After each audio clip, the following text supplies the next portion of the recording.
Yo, aujourd'hui marque le lancement sur la chaîne d'un nouveau format de vidéo, Inside.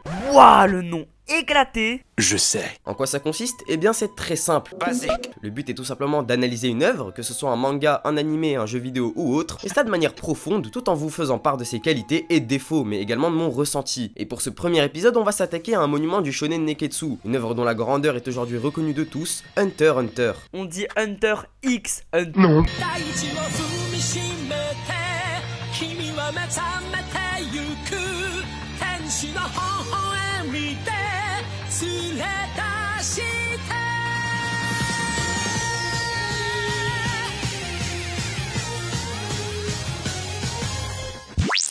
Hunter x Hunter est un manga écrit et dessiné par Yoshihiro Togashi et prépublié dans le Weekly Shonen Jump depuis le 3 mars 1998. Il est d'ailleurs toujours en cours de publication aujourd'hui et vu le rythme auquel sortent les chapitres, croyez-moi, on n'est pas prêt d'en voir la fin. Comme la majorité des grands mangas de l'époque, le manga de Togashi a évidemment été adapté en animé, le premier datant de 1999 et le second de 2011. C'est d'ailleurs ce dernier qui a grandement contribué à la popularisation de l'œuvre en Occident. Je vous le recommande fortement, c'est clairement le meilleur des deux et il a qui plus a été produit par le studio Madhouse qui est entre autres à l'origine de l'animé de One Punch Man. Niveau qualité, on est donc à un level plutôt fiable. Ce manga nous conte l'histoire de Gunfrix, un jeune garçon vivant avec sa tante adoptive depuis sa tendre enfance et souhaitant retrouver son père qui a disparu sans raison apparente. C'est pour cette raison qu'il souhaite passer un examen pour devenir ce que l'on appelle un hunter, statut honorifique accordé à des aventuriers d'élite qui peuvent exercer tout type de fonctions, allant par exemple de mercenaire à archéologue ou encore musicien. Statut dont Jin, le père de Gon, est justement un fier possesseur étant donné qu'il est considéré comme étant l'un des plus grands hunters ayant jamais existé. On pourrait au premier abord penser que le schéma narratif adopté par Togashi ne pourra être que linéaire et prévisible, faisant alors écho à bien d'autres shonen du genre. Eh bien détrompez-vous, Hunter x Hunter est très certainement un des Neketsu les plus subversifs qui existent. Et ça on le voit dès le début rien qu'avec les divers personnages mis en avant. En effet, durant l'examen d'admission des Hunters, Gon rencontrera plusieurs personnes qui deviendront ses amis et compagnons de route. Killua, l'héritier d'une célèbre famille d'assassins, Léolio, un simple étudiant voulant devenir médecin, et Kurapika, un jeune garçon voulant venger son clan dont la totalité des membres a été assassinée. Il est intéressant de noter que bien qu'ayant tous des objectifs différents, les protagonistes sont amis et même compagnons de route durant un long moment. Ce n'est pas sans rappeler l'équipage des Mugiwara dans One Piece. De cette façon, ils se démarquent du héros et ne suivent pas simplement ses pas. L'histoire peut ainsi davantage les développer et se concentrer sur eux. Ce groupe d'individus est tout sauf ordinaire et il reflète avec aisance l'univers auquel il appartient. Parce que oui, bien qu'à première vue il paraît normal et calqué sur le nôtre, l'univers d'Hunter x Hunter est loin d'être banal. Monstres, lieux inexplorés et individus extrêmement hostiles et agressifs y sont présents. Un sentiment de danger plane constamment sur les protagonistes et il nous est fait comprendre qu'il peut leur arriver n'importe quoi et ce à tout moment. Et puis de toute façon, à partir du moment où un gosse de 11 piges te tape une Scarface pareil, c'est qu'il y a un problème. Bouge ta grand-mère d'ici.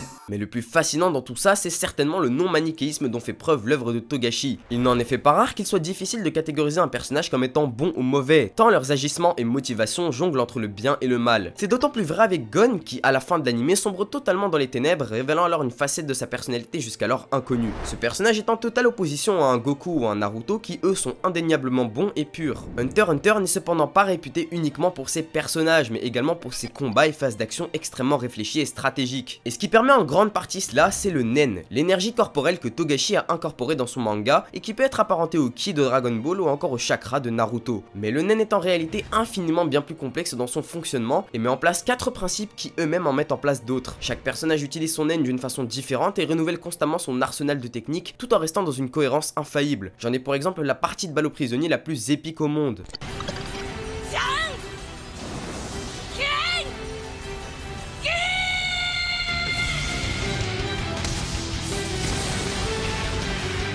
Même un personnage considéré comme étant puissant pourra se retrouver en grande difficulté s'il affronte un ennemi dont il ne connaît pas les techniques et le style de combat, tant le Nen peut être utilisé de manière différente. Killua transforme par exemple son Nen en électricité pour pouvoir envoyer un signal électrique de manière quasi instantanée aux différents membres de son corps afin de se mouvoir à une vitesse inhumaine. Les combats et l'utilisation du Nen sont malgré tout loin d'être les seuls éléments qui se renouvellent dans Hunter x Hunter. On peut également citer les différents arcs qu'il compose qui sont tous différents les uns des autres, tant par le fond que par la forme. Tantôt les protagonistes seront plongés dans un pseudo jeu vidéo basé sur l'utilisation de cartes, tantôt ils seront enrôlés dans une mission ayant pour but de démanteler un groupe de monstres humanoïdes. Tout cela n'empêche néanmoins pas Hunter x Hunter d'avoir recours à des éléments communs aux autres shonen du genre, en mettant en scène des éléments bien connus des fans de Neketsu, tels qu'un tournoi, des techniques spéciales, des transformations ou encore l'apprentissage par le biais d'un maître. Éléments qui seront pleinement exploités par Togashi qui n'hésitera évidemment pas à y ajouter sa sauce. Maintenant que je vous ai parlé de tout ça, on va enfin pouvoir passer au plus intéressant. Lorsque quelqu'un essaie de vous initier à Hunter x Hunter, il y a de très fortes chances pour qu'il vous parle d'une chose en particulier. Et cette chose, c'est le personnage de Meruem, ou plus globalement l'arc Chimera Ant.